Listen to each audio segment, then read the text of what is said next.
Cycle कहाँ बा, cycle कहाँ बा, साइकिल कहाँ बा। चल था ये थाने में दिखाऊ पेलाओ पे ही ने। यही नहीं, अभी और सुनिए। साइकिल कहाँ बा, साइकिल कहाँ बा।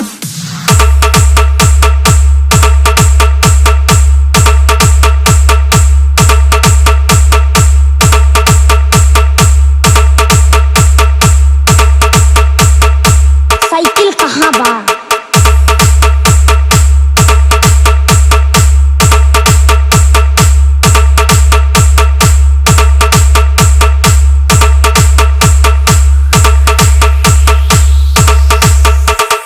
SBM बेटवा हमसे कंपटीशन करे खातिर जा अपने अम्मा से बोला कि एक दो जाएड़ और पैदा करें, तब हमसे कंपटीशन कर पाओ।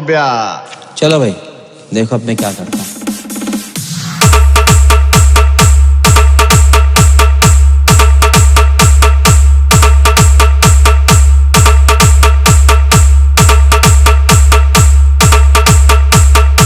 साइकिल कहाँ बा।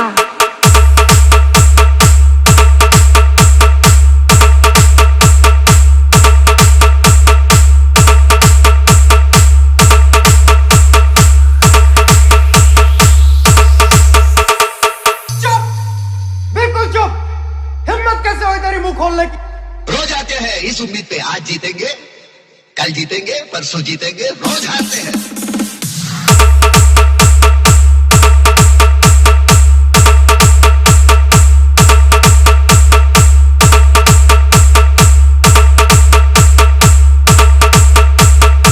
साइकिल कहाँ बा।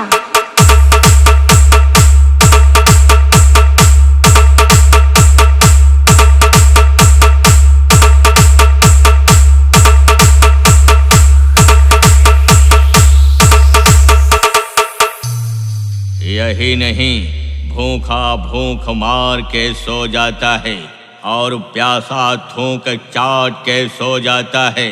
तेरे जैसे डीजे वाले तरस जाते हैं दाना और पानी को। कितने लवंडे बर्बाद कर देते हैं अपनी जवानी को, अपनी जवानी को।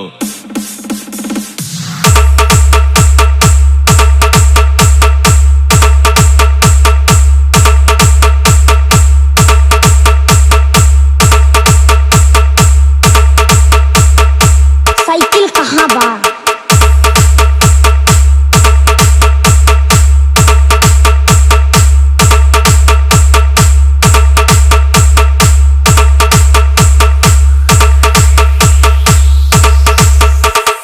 SBM